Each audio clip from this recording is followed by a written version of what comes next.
सत श्री अकाल दोस्तों, स्वागत है तुहाडा साडे चैनल ट्रैवलर सरदार से।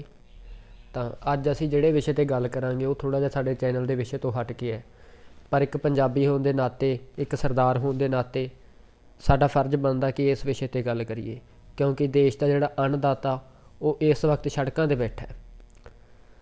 तो आपां अज गलबात करांगे जी जिहड़े सरकार ने 3 कानून बनाए ने खेती के संबंध दे विच, तो वह प्रचार किया जा रहा है कि ये किसानों के फायदे दे विच हन। तो आप यही देखा अज की गलबात दे विच कि ये सच्ची किसानों के फायदे विच है तो जां सरकार की मंशा कोई होर है इन्हां बिलों नूं लागू करन दे विच। तो आओ हुण आपां गलबात करते हैं लगातार लाइनवार इन्हां बिलों बारे कि इन्हां बिलों च की कुछ खास है, कि इन्हां दीयां तरक्कियां है, कि इन्हां दीयां खूबियां है। तो जिहड़ा पहला बिल है जी उसका नाम है the farmer produce trade and commerce. तो इस बिल दे विच की है, ये तो पहला सानू पुराना सिस्टम समझना पऊगा भी पुराने सिस्टम दे विच की सी।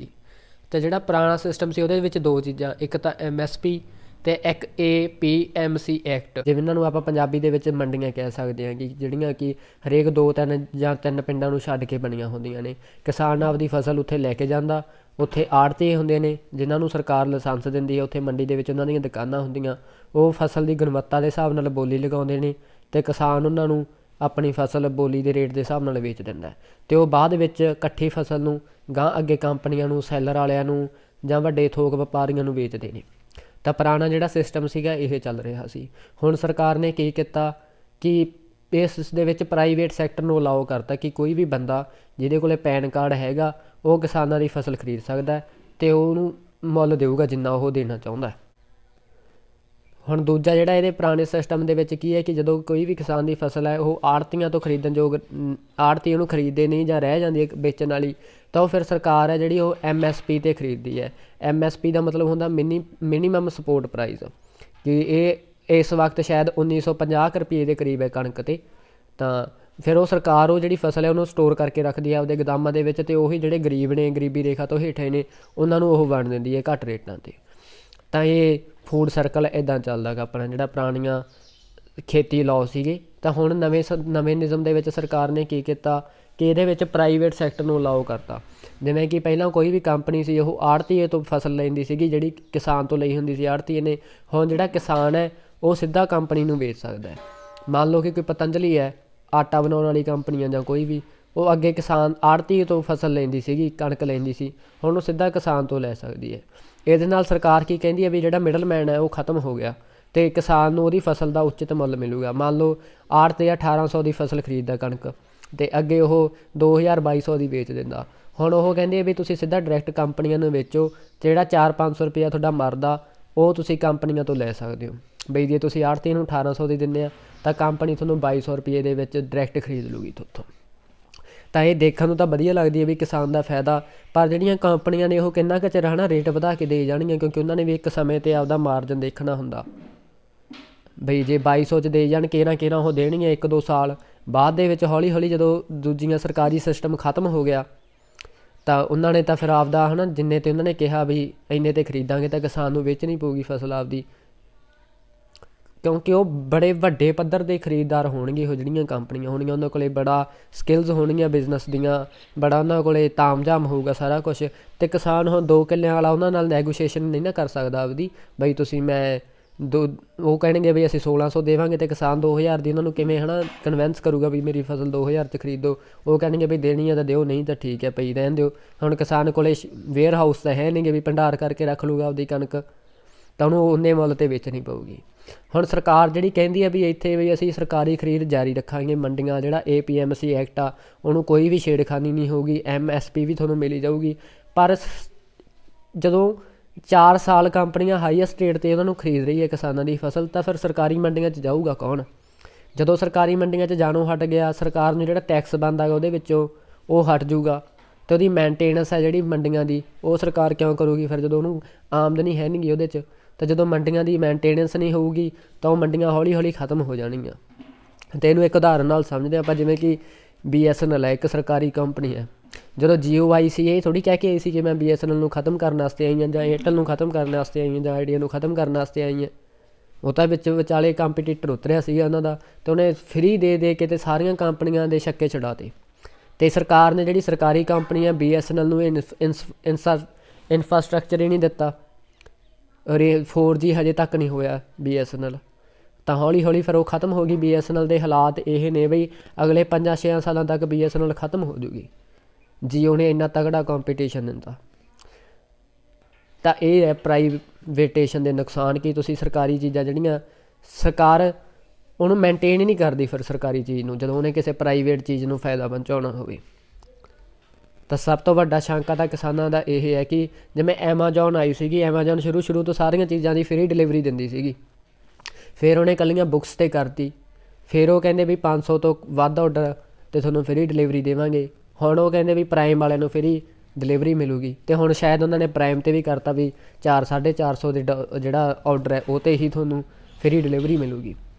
ਤਾਂ ਪਹਿਲੀ ਇਹ ਕਿਸਾਨਾਂ ਦਾ ਸ਼ੰਕਾ ਵੀ ਹੈ ਜਦੋਂ ਸਰਕਾਰੀ ਖਰੀਦ ਖਤਮ ਹੋ ਗਈ ਤਾਂ ਜਿਹੜੀਆਂ ਪ੍ਰਾਈਵੇਟ ਕੰਪਨੀਆਂ ਉਹਨਾਂ ਦੀ ਮੋਨੋਪੋਲੀ ਹੋ ਜੂਗੀ, ਅਤੇ ਉਹ ਆਪਦੇ ਹਿਸਾਬ ਨਾਲ ਸਾਡੀ ਫਸਲ ਦਾ ਰੇਟ ਲਾਉਣਗੀਆਂ, ਕਿਉਂਕਿ ਕਿਸਾਨ ਕੋਲ ਤਾਂ ਸ਼ਮਤਾ ਹੀ ਹੈ ਨਹੀਂ ਹੈ ਨਾ ਆਪਦੀ ਫਸਲ ਦਾ ਆਪ ਰੇਟ ਲਗਾਉਣ ਦੀ। ਉਹਦੇ ਕੋਲ ਨਾ ਤਾਂ ਭੰਡਾਰ ਨੇ ਬਈ ਜੋ ਕੋਈ ਖਰੀਦਣ ਆਊਗਾ ਉਹ ਕਹੂਗਾ ਮੈਂ ਇੰਨੇ ਰੇਟ 'ਤੇ ਲਊਂਗਾ, ਕਿਸਾਨ ਕਹਿੰਦਾ ਮੈਂ ਨਹੀਂ ਪਈ ਹੈ ਮੇਰੀ ਤਾਂ ਇੱਥੇ, ਜੇ ਇੰਨੇ ਰੇਟ 'ਤੇ ਲੈਣੀ ਹੈ ਤਾਂ ਮੈਂ ਕੋਈ ਨਹੀਂ ਰੱਖੂੰਗਾ। ਉਹਦੇ ਕੋਲ ਨਾ ਗੋਦਾਮ ਨੇ ਵੱਡੇ ਵੀ ਉੱਥੇ ਆਪਦੀ ਫਸਲ ਸੰਭਾਲ ਕੇ ਰੱਖ ਲੂਗਾ। ਤਾਂ ਜਿਹੜਾ ਦੂਜਾ ਹੈਗਾ ਇਸ ਕਾਨੂੰਨ ਦੇ ਵਿੱਚ ਕਿ ਸਰਕਾਰ ਕਹਿੰਦੀ ਹੈ ਇੱਕ ਦੇਸ਼ 'ਤੇ ਇੱਕ ਮੰਡੀ ਬਣਾ ਤਾ, ਇਹਦਾ ਬਹੁਤ ਜ਼ੋਰ ਨਾਲ ਪ੍ਰਚਾਰ ਕੀਤਾ ਹੋਇਆ ਸਰਕਾਰ ਨੇ ਬਈ ਜਿਹੜਾ ਕਿਸਾਨ ਹੈ ਇੱਕ ਸੂਬੇ ਦਾ ਉਹ ਦੂਜੇ ਸੂਬੇ 'ਚ ਜਾ ਕੇ ਆਪਦੀ ਫਸਲ ਵੇਚ ਸਕਦਾ। ਅਤੇ ਬਈ ਸਰਕਾਰ ਕਹਿੰਦੀ ਜਿਹੜਾ ਕਿਸਾਨ ਹੈ ਉਹ ਇੱਕ ਸੂਬੇ ਤੋਂ ਜਾ ਕੇ ਦੂਜੇ ਸੂਬੇ 'ਚ ਆਪਦੀ ਫਸਲ ਵੇਚ ਸਕਦਾ, ਉਹਨੂੰ ਕੋਈ ਪਾਬੰਦੀ ਨਹੀਂ। ਤਾਂ ਪਹਿਲੀ ਗੱਲ ਤਾਂ ਇਹ ਹੈ ਕਿ ਪਾਬੰਦੀਆਂ ਪਹਿਲਾਂ ਵੀ ਹੈ ਨਹੀਂ ਸੀਗੀਆਂ। ਪੰਜਾਬ ਦੇ ਕਿਸਾਨ ਨੇ ਜਿਹੜੇ ਉਹ ਪਹਿਲਾਂ ਵੀ ਹਰਿਆਣੇ 'ਚ ਜਾ ਕੇ ਰਾਜਸਥਾਨ 'ਚ ਜਾ ਕੇ ਆਪਣੀਆਂ ਫਸਲਾਂ ਵੇਚ ਸਕਦੇ ਸੀਗੇ।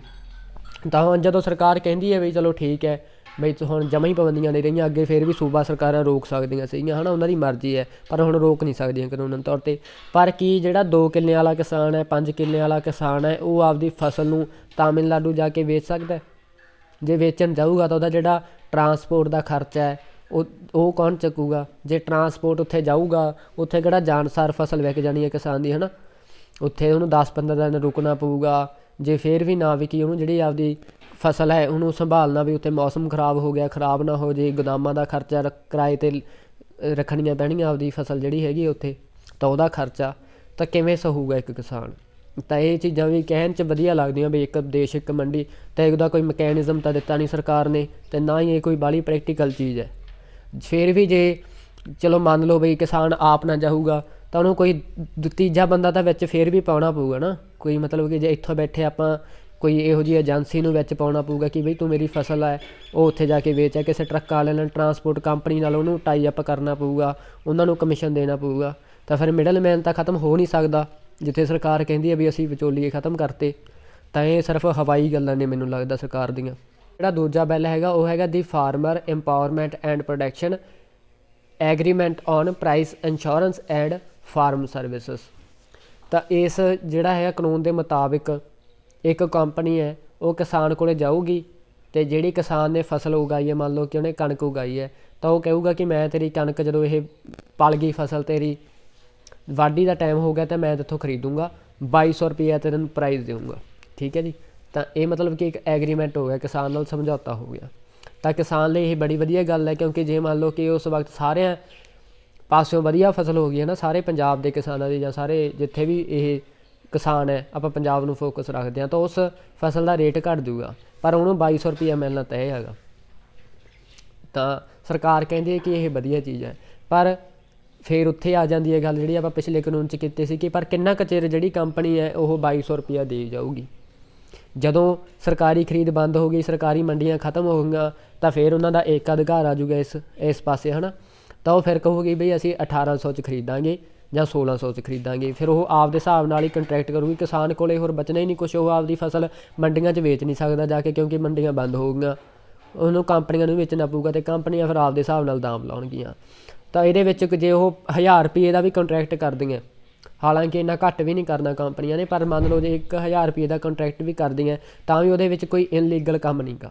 ਸਰਕਾਰ ਨੂੰ ਤੁਸੀਂ ਇਹ ਨਹੀਂ ਕਹਿ ਸਕਦੇ ਵੀ ਇਹ ਸਾਡੀ ਫਸਲ ਇੰਨੇ ਘੱਟ ਤਰੀਕੇ ਨਾਲ ਖਰੀਦ ਰਹੀਆਂ, ਕਿਉਂਕਿ ਇਹਦੇ ਵਿੱਚ ਕੋਈ ਇਹੋ ਜਿਹਾ ਪ੍ਰਾਵਧਾਨ ਨਹੀਂ ਗਾ ਵੀ ਤੁਸੀਂ ਕੰਪਨੀਆਂ ਨੂੰ ਬੰਦਿਸ਼ ਨਹੀਂ ਦਿੱਤੀ ਗਈ ਵੀ ਤੁਸੀਂ ਐਡੋ ਘੱਟ ਰੇਟ 'ਤੇ ਫਸਲ ਨਹੀਂ ਖਰੀਦ ਸਕਦੇ। ਤਾਂ ਕਿਸਾਨ ਇਸ ਕਾਨੂੰਨ 'ਤੇ ਇਹੀ ਮੰਗ ਕਰ ਰਹੇ ਵੀ ਘੱਟੋ ਘੱਟ MSP ਜਿੰਨਾ ਤਾਂ ਕੰਪਨੀਆਂ 'ਤੇ ਉਹ ਤੁਸੀਂ ਬੰਦਿਸ਼ ਲਾਓ ਬਈ ਇੰਨੇ 'ਤੇ ਤਾਂ ਖਰੀਦਣਾ, ਘੱਟੋ ਘੱਟ ਜਿਹੜਾ ਵੀ ਐਡੋ ਘੱਟ ਖਰੀਦੂਗਾ ਉਹਨੂੰ ਸਜ਼ਾ ਦਾ ਪ੍ਰਾਵਧਾਨ ਹੋਵੇ ਵਿੱਚ ਕੋਈ, ਤਾਂ ਕਿ ਸਾਡੀ ਜਿਹੜੀ ਫਸਲ ਹੈ ਉਹਦਾ ਸਾਨੂੰ ਸਹੀ ਮੁੱਲ ਮਿਲ ਸਕੇ। ਪਰ ਸਰਕਾਰ ਇਹੋ ਜਿਹਾ ਕੁਛ ਕਰੂ ਨਹੀਂ, ਕਿਉਂਕਿ ਫਿਰ ਪ੍ਰਾਈਵੇਟੇਸ਼ਨ ਕਾਹਦਾ ਹੋ ਗਿਆ ਹੈ ਨਾ, ਜੇ ਸਰਕਾਰ ਨੇ ਇਹਦੇ ਵਿੱਚ ਦਖਲ ਦਿੱਤਾ ਤਾਂ ਸਭ ਤੋਂ ਵੱਡੀ ਖਾਮੀ ਇਹਦੀ ਵੀ ਇਹੀ ਹੈ। ਬਾਕੀ ਦੂਜੀ ਜਿਹੜੀ ਹੈਗੀ ਕਿ ਜੇ ਕੋਈ ਵੀ ਕੰਟਰੈਕਟ ਆ, ਮੰਨ ਲਓ ਕਿ ਮੈਂ ਇੱਕ ਪੈਨ ਕਾਰਡ ਆ ਮੇਰੇ ਕੋਲੇ, ਮੈਂ ਕਿਸਾਨ ਕੋਲੇ ਜਾ ਵੜਿਆ ਕਿ ਮੈਂ ਤੇਰੀ ਫਸਲ ਖਰੀਦੂੰਗਾ ਬਾਈ, ਠੀਕ ਹੈ, ਕੰਟਰੈਕਟ ਹੋ ਗਿਆ, ਕੋਈ ਕਿਹੜਾ ਲਾਇਸੈਂਸ ਦੀ ਲੋੜ ਹੈ।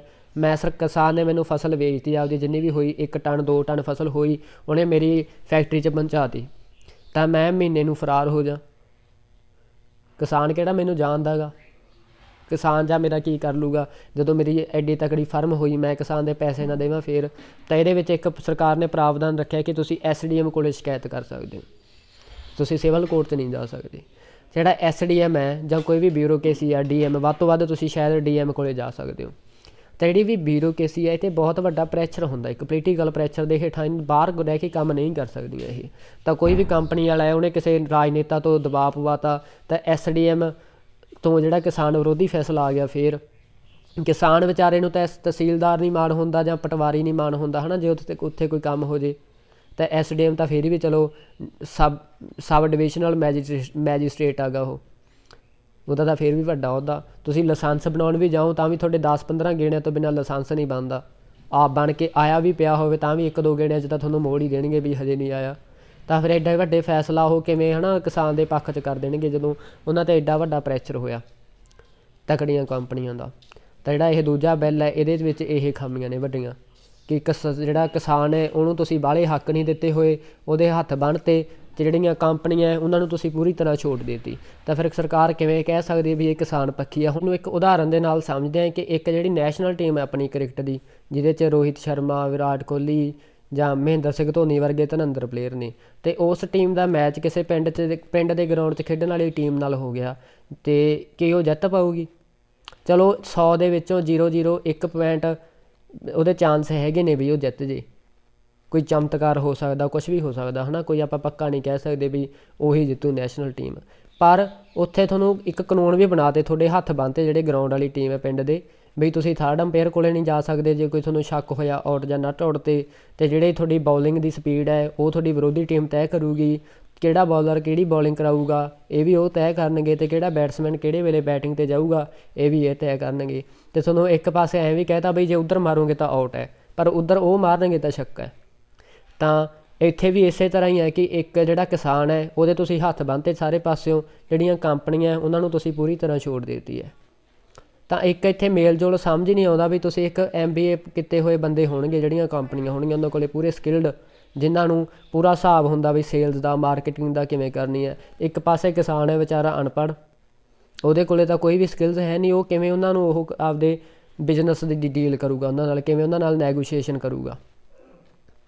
ਤਾਂ ਜਦੋਂ ਮੰਨਿਆ ਜਿਵੇਂ ਰਿਲਾਇੰਸ ਹੈ ਕੋਈ, ਉਹ ਟਾਟਾ ਨਾਲ ਕੋਈ ਡੀਲ ਕਰੂਗੀ ਜਾਂ ਟਾਟਾ ਕਿਸੇ ਹੋਰ ਵੱਡੀ ਕੰਪਨੀ ਨਾਲ ਡੀਲ ਕਰੂ, ਤਾਂ ਉਹ ਸਮਝ ਆਉਂਦਾ ਵੀ ਉਹਨਾਂ ਕੋਲ ਬੰਦੇ ਇੱਕੋ ਜਿਹੇ ਨੇ, ਉਹ ਵੀ MBA ਕਿਤੇ ਮੈਨੇਜਰ CEO ਨਾਲ ਗੱਲਬਾਤ ਕਰਨਗੇ ਅਤੇ ਉਹਨਾਂ ਦਾ ਵੀ ਉਹੀ ਲੈਵਲ ਦਾ ਬੰਦਾ ਹੋਊਗਾ। ਪਰ ਇੱਥੇ ਤੁਸੀਂ ਇੱਕ ਪਹਿਲਵਾਨ ਨੂੰ ਇੱਕ ਤੁਸੀਂ ਵਿਚਾਰੇ ਪਤਲੇ ਜਿਹੇ ਬੰਦੇ ਨਾਲ ਲੜਾਉਣ ਦੀ ਉਹ ਕਰਾ ਰਹੇ ਹੋ ਕੋਸ਼ਿਸ਼, ਤਾਂ ਇਹ ਸਮਝੋ ਬਾਹਰ ਹੈ ਸਰਕਾਰ ਦੀ ਗੱਲ। ਬਈ ਹੁਣ ਇਹ ਕਿਵੇਂ ਸੋਚ ਲਿਆ ਵੀ ਇਹ ਇੱਕ ਵਧੀਆ ਮੁਨਾਫੇ ਦਾ ਸੌਦਾ ਹੋਊਗਾ ਕਿਸਾਨ ਦੇ ਲਈ।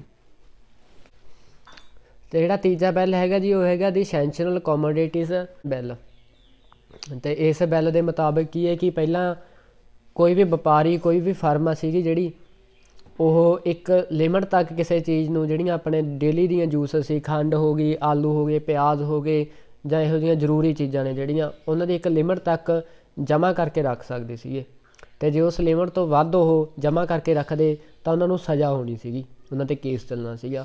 ਪਰ ਹੁਣ ਜਿਹੜਾ ਸਰਕਾਰ ਨੇ ਇਹ 'ਚ ਸੋਧ ਕਰ ਦਿੱਤੀ ਹੈ ਅਤੇ ਲਿਮਟ ਖ਼ਤਮ ਕਰ ਦਿੱਤੀ ਹੈ। ਹੁਣ ਤੁਸੀਂ ਜਿੰਨਾ ਮਰਜ਼ੀ ਜਮ੍ਹਾਂ ਕਰਕੇ ਰੱਖ ਸਕਦੇ ਹੋ, ਅਨਾਜ, ਆਲੂ, ਪਿਆਜ਼, ਕੁਝ ਵੀ ਹੈ, ਤੁਹਾਡੇ 'ਤੇ ਕੋਈ ਕੇਸ ਨਹੀਂ ਹੋਊਗਾ, ਕੋਈ ਤੁਹਾਡੀ ਸਜ਼ਾ ਨਹੀਂ ਹੋਊਗਾ। ਉਹਨਾਂ ਚਿਰ ਸਰਕਾਰ ਦਖਲ ਨਹੀਂ ਦੇਊਗੀ ਜਿੰਨਾ ਚਿਰ ਕੋਈ ਯੁੱਧ ਨਹੀਂ ਛਿੜਦਾ ਜਾਂ ਕੋਈ ਕੁਦਰਤੀ ਆਪਦਾ ਨਹੀਂ ਆਉਂਦੀ, ਜਾਂ ਜਿਹੜੀਆਂ ਚੀਜ਼ਾਂ ਦੇ ਰੇਟ ਨੇ ਜਮ੍ਹਾਂਖੋਰੀ ਕਰਕੇ ਉਹ 100% ਤੱਕ ਵੱਧ ਨਹੀਂ ਜਾਂਦੀ, ਉਦੋਂ ਸਰਕਾਰ ਦਖਲ ਦੇਊਗੀ। ਤਾਂ ਜਿਹੜੀਆਂ ਇਹਦੀ ਹੁਣ ਕਮੀਆਂ ਨੇ ਇਸ ਬਿੱਲ ਦੀਆਂ, ਕਿ ਇੱਕ ਵਪਾਰੀ ਹੈ ਉਹਦੇ ਕੋਲੇ ਬੜਾ ਵੱਡੇ ਗੋਦਾਮ ਨੇ ਜਮ੍ਹਾਂ ਕਰਨ ਦੇ, ਤਾਂ ਉਹ ਜਦੋਂ ਅੱਜ ਚੀਜ਼ਾਂ ਦੇ ਅੱਜ ਆਲੂ 10 ਰੁਪਏ ਕਿਲੋ ਵਿਕ ਰਿਹਾ ਤਾਂ ਉਹ ਆਲੂ ਨੂੰ ਜਮ੍ਹਾਂ ਕਰਕੇ ਰੱਖੂਗਾ। ਤਾਂ ਜਦੋਂ ਕਿਸੇ ਚੀਜ਼ ਦੀ ਪੂਰਤੀ ਘੱਟ ਜੇ ਤਾਂ ਇਕਨੋਮਿਕਸ ਦਾ ਇੱਕ ਸਿੱਧਾ ਜਿਹਾ ਸਿਧਾਂਤ ਹੈ, ਸਰਕਾਰ ਕਹਿੰਦੀ ਹੈ ਵੀ ਇਹ ਸੰਭਾਵਨਾਵਾਂ 'ਤੇ ਵਿਰੋਧ ਕਰ ਰਹੇ ਆ, ਤਾਂ ਸੰਭਾਵਨਾਵਾਂ ਨਹੀਂ, ਇਹ ਇਕਨੋਮਿਕਸ ਦੇ ਫੈਕਟਸ ਨੇ। ਜਿਵੇਂ ਇਕਨੋਮਿਕਸ ਦੇ ਲਾਅ ਹੁੰਦੇ ਨੇ ਜਿਹੜੇ, ਉਹ ਜਿਵੇਂ ਹੀ ਉਹ ਸਿਧਾਂਤ ਵਾਪਰਦੇ ਨੇ ਉਹ ਲਾਗੂ ਹੁੰਦੇ ਨੇ। ਇੱਕ ਸਿਧਾਂਤ ਹੈ ਇਹਦਾ ਅਰਥ ਸ਼ਾਸਤਰ ਦਾ ਵੀ ਜਦੋਂ ਪੂਰਤੀ ਘਟਦੀ ਹੈ ਤਾਂ ਕੀਮਤ ਵਧਣ ਲੱਗ ਜਾਂਦੀ ਹੈ। ਤਾਂ ਜਦੋਂ ਕਿਸੇ ਚੀਜ਼ ਦੀ ਉਹਨਾਂ ਨੇ ਪੂਰਤੀ ਹੀ ਜਮ੍ਹਾਂ ਕਰਕੇ ਰੋਕਤੀ ਵੀ ਹੁਣ ਆਲੂ ਆ ਹੀ ਨਹੀਂ ਰਹੇ ਮਾਰਕੀਟ 'ਚ, ਤਾਂ ਉਹਦੇ ਰੇਟ ਵਧਣਗੇ। ਤਾਂ ਹੁਣ ਸਰਕਾਰ ਕਹਿੰਦੀ ਹੈ ਵੀ ਅਸੀਂ ਇਹ ਕਿਸਾਨਾਂ ਦੇ ਫਾਇਦੇ ਲਈ ਕੀਤਾ ਵੀ ਕਿਸਾਨ ਆਪਦੀ ਜਿਹੜੀ ਫਸਲ ਹੈ ਉਹਨੂੰ ਜਮ੍ਹਾਂ ਕਰਕੇ ਰੱਖ ਦੇਣ, ਅਤੇ ਜਦੋਂ ਉਹਦੇ ਰੇਟ ਵਧਣ ਉਦੋਂ ਵੇਚ ਦੇ। ਤਾਂ ਕੀ ਕਿਸਾਨ ਕੋਲ ਗੋਦਾਮ ਹੈਗੇ ਨੇ, ਭੰਡਾਰਨ ਹੈਗੇ ਨੇ ਏਡੇ ਵੱਡੇ ਵੀ ਉਹ ਆਪਦੀ ਫਸਲ ਨੂੰ ਸਾਲ 2 ਸਾਲ ਤੱਕ ਜਮ੍ਹਾਂ ਕਰਕੇ ਰੱਖ ਲਏ।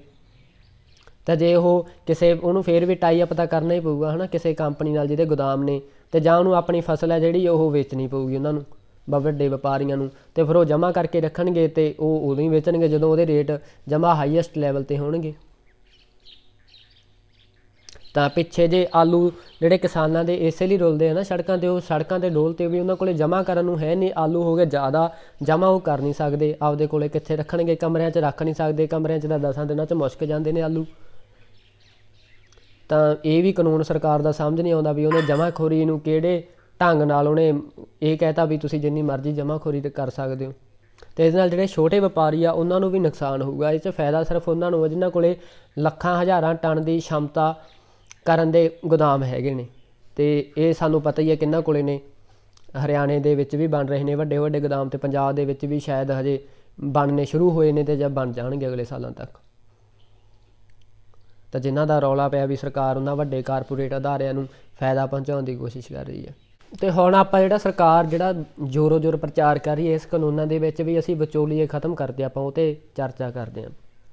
ਜਿਹੜੇ ਆੜ੍ਹਤੀਏ ਆ ਉਹ ਕਿਸਾਨ ਦੇ ਦੁੱਖ ਸੁੱਖ ਦੇ ਹਮਸਾਏ ਆ, ਵੀ ਕਿਸਾਨ ਆਪਣੀ ਫਸਲ ਉਹਨਾਂ ਕੋਲ ਵੇਚਦਾ, ਜਦੋਂ ਉਹਨੂੰ ਲੋੜ ਹੁੰਦੀ ਹੈ ਜਿਹੜਾ ਕਿਸਾਨ ਹੈ ਉਹਦੀ ਇਨਕਮ ਐਂ ਤਾਂ ਹੈ ਨਹੀਂ ਕਿ ਮਹੀਨੇ ਆ ਜਾਂ ਰੋਜ਼ ਦੇ ਆ, ਉਹਦੀ ਇਨਕਮ ਆਉਣੀ ਆ 6 ਮਹੀਨੇ ਤੋਂ ਬਾਅਦ। ਜਦੋਂ ਆਪਦੀ ਫਸਲ ਹੈ ਉਹ ਬੀਜੂਗਾ, ਉਦੋਂ ਬਾਅਦ ਉਹਨੂੰ ਸਾਰੇ ਪਾਲੂਗਾ, ਜਦੋਂ ਵਾਢੀ ਕਰੂਗਾ ਉਹਦੀ, ਅਤੇ ਬਾਅਦ 'ਚ ਮੰਡੀ 'ਚ ਲੈ ਕੇ ਜਾਊਗਾ, ਵੇਚੂਗਾ, ਫਿਰ ਉਹਦੇ ਕੋਲ ਪੈਸਾ ਆਊਗਾ। ਤਾਂ 6 ਮਹੀਨਿਆਂ ਤੋਂ ਪਹਿਲਾਂ ਜੇ ਉਹਨੂੰ ਲੋੜ ਪੈ ਜੇ ਕਿਸੇ ਪੈਸੇ ਧੇਲੇ ਦੀ, ਤਾਂ ਫਿਰ ਕਿਹਦੇ ਕੋਲ ਜਾਊਗਾ? ਆੜ੍ਹਤੀਆਂ ਕੋਲ ਜਾਊਗਾ ਨਾ। ਬੈਂਕ ਤਾਂ ਲੋਨ ਦਿੰਦੇ ਨਹੀਂ, ਬੈਂਕ ਤਾਂ ਆਪਣੇ ਸਾਰੇ ਉਹ ਵਿਜੇ ਮਾਲੀ ਵਰਗਿਆਂ ਨੂੰ ਲੋਨ ਦੇ ਕੇ ਅਤੇ ਘਾਟੇ 'ਤੇ ਜਾ ਰਹੇ ਨੇ, ਅਤੇ ਉਹ ਭੱਜ ਗਏ 90,000 ਕਰੋੜ ਦਾ ਕਰਜ਼ਾ ਚੱਕ ਕੇ ਬੈਂਕਾਂ ਤੋਂ। ਆਮ ਬੰਦੇ ਨੂੰ ਤਾਂ ਬੈਂਕ ਇੰਨੀ ਛੇਤੀ ਥੜੇ 'ਤੇ ਨਹੀਂ ਚੜ੍ਹਨ ਦਿੰਦੇ, ਤਾਂ ਫਿਰ ਉਹ ਆੜ੍ਹਤੀਆਂ ਤੋਂ ਹੀ ਜਿਨ੍ਹਾਂ ਕੋਲ ਆਪਦੀ ਫਸਲ ਸੈੱਟ ਹੈ ਪੈਸੇ ਲਊਗਾ। ਤਾਂ ਹੁਣ ਸਰਕਾਰ ਕਹਿੰਦੀ ਤੁਸੀਂ ਆਹ ਮਿਡਲਮੈਨ ਖਤਮ ਕਰਤੇ, ਤੁਸੀਂ ਕੰਪਨੀਆਂ ਕੋਲ ਜਾਓ। ਜਦੋਂ ਕੰਪਨੀਆਂ ਕੋਲ ਜਾਂਦੇ ਹੈ ਤਾਂ ਇਹਨਾਂ ਦੀ ਵੀ ਰੁਜ਼ਗਾਰ ਆੜ੍ਹਤੀਆਂ ਦਾ ਖਤਮ ਹੋਊਗਾ। ਕੰਪਨੀਆਂ ਉਦੋਂ ਹੀ ਪੈਸੇ ਦੇਣਗੀਆਂ ਕਿਸਾਨ ਨੂੰ ਜਦੋਂ ਉਹਨਾਂ ਦੀ ਫਸਲ ਜਾਊਗੀ, ਤਾਂ ਫਿਰ ਸਰਕਾਰ ਜਿਹੜੀਆਂ ਕਿਸਾਨ ਦੀਆਂ ਡੇਲੀ ਦੀਆਂ ਜ਼ਰੂਰਤਾਂ ਉਹ ਕਿੱਥੋਂ ਪੂਰੀਆਂ ਹੋਣਗੀਆਂ? ਕਿਸੇ ਮਿਡਲਮੈਨ ਦਾ ਕਿਸੇ ਵੀ ਸੌਦੇ 'ਚ ਹੋਣਾ ਮਾੜਾ ਨਹੀਂ ਗਾ। ਦੁਨੀਆ ਦਾ ਇਹੋ ਜਿਹਾ ਕੋਈ ਵੀ ਸੌਦਾ ਨਹੀਂ ਗਾ ਜਿੱਥੇ ਵਿਚੋਲੇ ਨੂੰ ਆਪਾਂ ਅਹਿਮੀਅਤ ਨਹੀਂ ਦਿੰਦੇ। ਹੁਣ ਸਰਕਾਰ ਨੇ ਰਾਫੇਲ ਜਹਾਜ਼ ਖਰੀਦੇ ਨੇ ਫਰਾਂਸ ਤੋਂ, ਤਾਂ ਕੀ ਸਿੱਧਾ ਪ੍ਰਧਾਨ ਮੰਤਰੀ ਨਰਿੰਦਰ ਮੋਦੀ ਉਹਨਾਂ ਦੇ ਪ੍ਰਧਾਨ ਮੰਤਰੀ ਕੋਲ ਜਾ ਕੇ ਕਹਿੰਦਾ ਕਿ ਅਸੀਂ ਤੁਹਾਤੋਂ ਇੰਨੇ ਜਹਾਜ਼ ਖਰੀਦਣੇ ਨੇ, ਦਿਓ ਸਾਨੂੰ? ਤਾਂ ਉਹ ਵਿੱਚ ਕੋਈ ਕੰਪਨੀਆਂ ਦੇ ਜਾਂ ਮੰਤਰੀ ਜਿਹੜੇ ਇਹਨਾਂ ਦੇ ਅਧਿਕਾਰੀ ਨੇ ਸਰਕਾਰ ਦੇ ਉਹ ਗੱਲਬਾਤ ਕਰਦੇ ਹੀ ਨੇ ਉਹਨਾਂ ਨਾਲ, ਅਤੇ ਉਹਨਾਂ ਨੂੰ ਵਿਚੋਲੇ ਹੀ ਹੋ ਗਏ ਉਹ। ਜਾਂ ਜਿਹੜੇ ਆਪਣੇ MLA ਨੇ, MP ਨੇ, ਇਹ ਸਰਕਾਰ ਦੇ ਵਿਚੋਲੇ ਆ ਨਾ ਬਈ, ਤੁਸੀਂ ਇੱਥੋਂ ਜਿਹੜੇ ਹਲਕੇ ਦੇ ਲੋਕਾਂ ਅਤੇ ਜਿਹੜੀ ਸਿੱਧੀ ਸਰਕਾਰ ਹੈ ਉਹਦੇ ਤੁਸੀਂ ਵਿਚੋਲੇ ਹੋ। ਤੁਸੀਂ ਸਾਡੀਆਂ ਸਮੱਸਿਆਵਾਂ ਉਹ ਸਰਕਾਰ ਤੱਕ ਲੈ ਕੇ ਜਾਣੀਆਂ, ਅਤੇ ਸਰਕਾਰ ਦੀਆਂ ਜਿਹੜੀਆਂ ਨੀਤੀਆਂ ਨੇ ਉਹ ਤੁਸੀਂ ਲੋਕਾਂ ਨੂੰ ਆ ਕੇ ਦੱਸਣੀਆਂ ਅਤੇ ਲਾਗੂ ਕਰਨੀਆਂ। ਅਤੇ ਇਸ ਇੱਕ ਮਾਇਨੇ ਦੇ ਵਿੱਚ ਤਾਂ ਇਹ ਵੀ ਵਿਚੋਲੇ ਨੇ। ਫਿਰ ਵਿਚੋਲਾ ਹੋਣਾ ਜਾਂ ਮਿਡਲਮੈਨ ਹੋਣਾ ਗਲਤ ਕਿਵੇਂ ਹੋ ਗਿਆ? ਸਾਡੇ ਜਿਹੜੇ ਵਿਆਹ ਨੇ ਪਿੰਡਾਂ ਦੇ ਵਿੱਚ ਉਹ ਇਸ ਤਰ੍ਹਾਂ ਹੀ ਹੁੰਦੇ ਨੇ ਨਾ, ਵਿਚੋਲਾ ਕੋਈ ਰਿਸ਼ਤੇ ਦੀ ਦੱਸ ਪਾਉਂਦਾ ਅਤੇ ਇੱਧਰ ਗੱਲ ਚੱਲਦੀ ਹੈ, ਫਿਰ ਪੱਕੇ ਹੁੰਦੇ ਨੇ। ਤਾਂ ਇਹ ਜਿਹੜਾ ਸਰਕਾਰ ਨੇ ਹੁਣ ਕੰਪਨੀਆਂ ਲਿਆਂਦੀਆਂ, ਮੈਰਿਜ ਬਿਊਰੋ ਵਾਲਾ ਕੰਮ ਉਹਨਾਂ ਨੇ ਕਰਤਾ। ਜਿਹਨੂੰ ਆਪਾਂ ਜਾਣਦੇ ਨਹੀਂ ਹੁੰਦੇ ਉਹਨਾਂ ਨੇ ਕੋਈ ਰਿਸ਼ਤਾ ਕਰਾਤਾ, ਅਤੇ ਉਹ ਗਾਂਹ ਕੋਈ ਰਿਸ਼ਤੇ 'ਚ ਕਮੀ ਨਿਕਲੇ ਤਾਂ ਆਪਾਂ ਉਹਨਾਂ ਨੂੰ ਕਿੱਥੇ ਫੜਾਂਗੇ ਜਾ ਕੇ? ਅਤੇ ਮੈਰਿਜ ਬਿਊਰੋ ਵਾਲਾ ਆਪਦੇ ਉਹਨੂੰ ਦਫ਼ਤਰ ਨੂੰ ਜਿੰਦਾ ਲਾ ਕੇ ਭੱਜੇ। ਕੱਲ੍ਹ ਨੂੰ ਜਿਹੜਾ ਵਿਚੋਲਾ ਹੋਊਗਾ ਉਹ ਆਪਣੀ ਜਾਣ ਪਛਾਣ ਵਾਲਾ ਜਾਂ ਰਿਸ਼ਤੇਦਾਰਾਂ ਵਾਲਾ, ਜੇ ਉਹਦੇ ਰਿਸ਼ਤੇ 'ਚ ਕੋਈ ਕਮੀ ਨਿਕਲ ਜੇ ਆਪਾਂ ਉਹਨੂੰ ਫੜ ਤਾਂ ਲਵਾਂਗੇ ਨਾ, ਹਾਂ ਭਾਈ ਤੂੰ ਦੱਸ, ਤੂੰ ਐਂ ਕਹਿੰਦਾ ਸੀ ਵੀ ਰਿਸ਼ਤਾ ਇੰਨਾ ਵਧੀਆ, ਤਾਂ ਉਹ ਮੈਰਿਜ ਬਿਊਰੋ ਵਾਲੇ ਨੂੰ ਆਪਾਂ ਕਿੱਥੋਂ ਜਾ ਕੇ ਕੁਛ ਕਰ ਲਾਂਗੇ? ਤਾਂ ਇਹ ਸਰਕਾਰ ਦੀ ਮਨਸ਼ਾ ਕੁਝ ਇਹਦੇ ਪਿੱਛੇ ਵੀ ਲੱਗਦਾ ਹੋਰ ਹੈ ਵੀ ਤੁਸੀਂ ਜਿਹੜਾ ਇੱਕ ਕਿਸਾਨਾਂ ਦਾ ਬਣਿਆ ਬਣਾਇਆ ਸਿਸਟਮ ਹੈ, ਦੁੱਖ ਸੁੱਖ ਦਾ ਭਾਈਵਾਲ ਆੜ੍ਹਤੀ ਹੈ, ਉਹਨੂੰ ਤੁਸੀਂ ਖਤਮ ਕਰ ਰਹੇ ਹੋ। ਕਿੰਨੇ ਲੋਕਾਂ ਦਾ ਰੁਜ਼ਗਾਰ ਜਾਊਗਾ ਇਹਦੇ ਪਿੱਛੇ? ਜਿਹੜਾ ਆੜਤੀ ਹੈ ਉਹਦੇ ਜਿਹੜੇ ਮੁਨੀਮ ਰੱਖੇ ਹੁੰਦੇ ਨੇ, ਜਾਂ ਮੰਡੀ ਦੇ ਵਿੱਚ ਉਹਨੇ ਜਦੋਂ ਬੋਰੀਆਂ ਇੱਧਰ ਉੱਧਰ ਕਰਨ ਵਾਸਤੇ, ਝਾੜ ਚੜ੍ਹਾਈ ਕਰਨ ਵਾਸਤੇ ਜਿਹੜੀ ਲੇਬਰ ਰੱਖੀ ਹੁੰਦੀ ਆ, ਉਹ ਕਿੱਥੇ ਜਾਊਗੀ ਸਾਰੀ। ਤਾਂ ਜਿਹੜੇ ਸਰਕਾਰ ਦੇ ਤਰਕ ਨੇ ਉਹ ਕਿਸੇ ਨੂੰ ਵੀ ਗਲੇ ਦੇ ਅੰਦਰ ਨਹੀਂ ਲੰਘਦੇ। ਤਾਂ ਹੀ ਪੰਜਾਬ ਅਤੇ ਹਰਿਆਣੇ ਦੇ ਕਿਸਾਨ ਨੂੰ ਜਿਹੜਾ MSP ਤੋਂ ਲਾਭ ਹੁੰਦਾ ਆ ਰਿਹਾ। ਤਾਂ ਹੀ ਪੰਜਾਬ ਅਤੇ ਹਰਿਆਣੇ ਦਾ ਕਿਸਾਨ ਹੈ ਜਿਹੜਾ ਮੰਡੀ ਸਿਸਟਮ ਨੂੰ ਵਧੀਆ ਤਰੀਕੇ ਨਾਲ ਸਮਝਦਾ ਹੈ ਅਤੇ ਉਹਨੂੰ ਮੁਨਾਫਾ ਹੁੰਦਾ ਆ ਰਿਹਾ। ਹਾਲਾਂਕਿ ਸਾਨੂੰ ਜਿਹੜੇ ਸਾਡੇ ਨਜਾਇਜ਼ ਖਰਚਿਆਂ ਕਰਕੇ ਸੁਸਾਈਡ ਕੇਸ ਵੱਧ ਰਹੇ ਨੇ, ਪਰ ਫਿਰ ਵੀ ਕਿਸਾਨ ਖੁਸ਼ਹਾਲ ਆ ਪੰਜਾਬ ਦਾ ਸਾਰੇ ਦੇਸ਼ ਤੋਂ। ਤਾਂ ਹੀ ਜਦੋਂ ਇਹ ਕਾਨੂੰਨ ਬਣੇ ਨੇ, ਪੰਜਾਬ ਅਤੇ ਹਰਿਆਣੇ ਦਾ ਕਿਸਾਨ ਸਭ ਤੋਂ ਪਹਿਲਾਂ ਉੱਠਿਆ। ਲੋਕ ਕਹਿ ਰਹੇ ਆ ਵੀ ਪੰਜਾਬ ਅਤੇ ਹਰਿਆਣੇ ਦੇ ਕਿਸਾਨਾਂ ਨੂੰ ਹੀ ਕਿਉਂ ਦਿੱਕਤ ਹੈ, ਜਦੋਂ ਕਿ ਬਾਕੀ ਦੇਸ਼ ਦੇ ਜਿਹੜੇ ਕਿਸਾਨ ਨੇ ਉਹਨਾਂ ਨੂੰ ਤਾਂ ਹਜੇ ਤੱਕ MSP ਦਾ ਲਾਭ ਹੀ ਨਹੀਂ ਲੈਣਾ ਹੋਇਆ। ਉੱਥੋਂ ਦੀ ਸਰਕਾਰਾਂ ਨੇ ਦੱਸਿਆ ਹੀ ਨਹੀਂ ਉਹਨਾਂ ਨੂੰ। ਪੰਜਾਬ ਦੇ ਕਿਸਾਨਾਂ ਦਾ ਥੋੜ੍ਹਾ ਜਿਹਾ ਰਹਿਣ ਸਹਿਣ ਉੱਚਾ, ਥੋੜ੍ਹਾ ਜਿਹਾ, ਕਿਉਂਕਿ ਸਾਡੇ ਕੋਲ ਜ਼ਮੀਨਾਂ ਉਪਜਾਊ ਨੇ, ਪੈਸਾ ਵੀ ਹੈਗਾ, ਤਾਂ ਇੱਥੋਂ ਦੇ ਲੋਕ ਥੋੜ੍ਹੇ, ਉਹਨਾਂ ਦੇ ਬੱਚੇ ਪੜ੍ਹੇ ਲਿਖੇ ਨੇ, ਆਪਣੇ ਮਾਂ ਪਿਓ ਨੂੰ ਦੱਸਦੇ ਨੇ ਵੀ ਆਹ ਚੀਜ਼ ਆਏ ਹੈ। ਤਾਂ ਉੱਧਰਲੇ UP ਬਿਹਾਰ ਦੇ ਕਿਸਾਨਾਂ ਦੇ ਤਕਰੀਬਨ ਮਜ਼ਦੂਰ ਘੱਟ ਪੜ੍ਹੇ ਲਿਖੇ ਨੇ, ਉਹਨਾਂ 'ਚ ਇੰਨੀ ਜਾਗਰੂਕਤਾ ਨਹੀਂ ਗੀ। ਤਾਂ ਹੀ ਉਹਨਾਂ ਦੀਆਂ ਜਿਹੜੀਆਂ ਇਹ ਮੰਡੀਆਂ ਇੰਨੇ ਵਧੀਆ ਢੰਗ ਨਾਲ, ਸੁਚਾਰੂ ਢੰਗ ਨਾਲ ਚੱਲ ਨਹੀਂ ਰਹੀਆਂ। ਤਾਂ ਉਹਨਾਂ ਨੂੰ ਕੋਈ ਬਾਹਲਾ ਫਰਕ ਨਹੀਂ ਪੈਂਦਾ ਇਸ ਕਾਨੂੰਨ ਨਾਲ। ਤਾਂ ਪੰਜਾਬ ਦੇ ਹਰਿਆਣੇ ਦੇ ਲੋਕਾਂ ਦਾ ਇੱਕੋ ਇੱਕ ਜ਼ਰੀਆ ਰੋਜ਼ੀ ਰੋਟੀ ਦਾ ਜ਼ਮੀਨ। ਅਤੇ ਜਦੋਂ ਇਹ ਵੀ ਤੁਸੀਂ ਇੱਕ ਪ੍ਰਾਈਵੇਟ ਕੰਪਨੀ ਸੈਕਟਰ ਨੂੰ ਇੱਥੇ ਲਿਆ ਕੇ ਉਹਨਾਂ ਦੀਆਂ ਜ਼ਮੀਨਾਂ 'ਤੇ ਕਬਜ਼ਾ ਕਰਨ ਦੀ ਕੋਸ਼ਿਸ਼ ਆ, ਤਾਂ ਫਿਰ ਉਹ ਵਿਰੋਧ ਕਿਉਂ ਨਾ ਕਰਨਗੇ। ਤਾਂ ਇਹ ਇਹਨਾਂ ਤਿੰਨਾਂ ਬਿੱਲਾਂ ਦਾ ਲੇਖਾ ਜੋਖਾ ਜਿੰਨਾ ਕੁ ਮੈਨੂੰ ਸਮਝ ਆਇਆ। ਬਾਕੀ ਤੁਸੀਂ ਕਮੈਂਟ ਕਰਿਓ ਵੀਡੀਓ ਦੇ ਵਿੱਚ ਤੁਹਾਨੂੰ ਕਿਵੇਂ ਲੱਗੀ, ਕੋਈ ਕਮੀਆਂ ਲੱਗੀਆਂ ਤਾਂ ਦੱਸਿਓ, ਕੋਈ ਤੁਸੀਂ ਵਾਧਾ ਕਰਨਾ ਚਾਹੁੰਦੇ ਹੋ ਗੱਲ ਦੇ ਵਿੱਚ ਤਾਂ ਕਮੈਂਟ ਬਾਕਸ ਦੇ ਵਿੱਚ ਕਰ ਸਕਦੇ ਹੋ। ਲਾਈਕ ਸ਼ੇਅਰ ਜ਼ਰੂਰ ਕਰ ਦਿਓ ਵੀਡੀਓ ਨੂੰ, ਤਾਂ ਕਿ ਵੱਧ ਤੋਂ ਵੱਧ ਲੋਕਾਂ ਤੱਕ ਪਹੁੰਚ ਸਕੇ। ਅਤੇ ਚੰਗਾ ਜੀ, ਫਿਰ ਮਿਲਦੇ ਅੱਗੇ ਕੋਈ ਨਵੀਂ ਵੀਡੀਓ ਲੈ ਕੇ।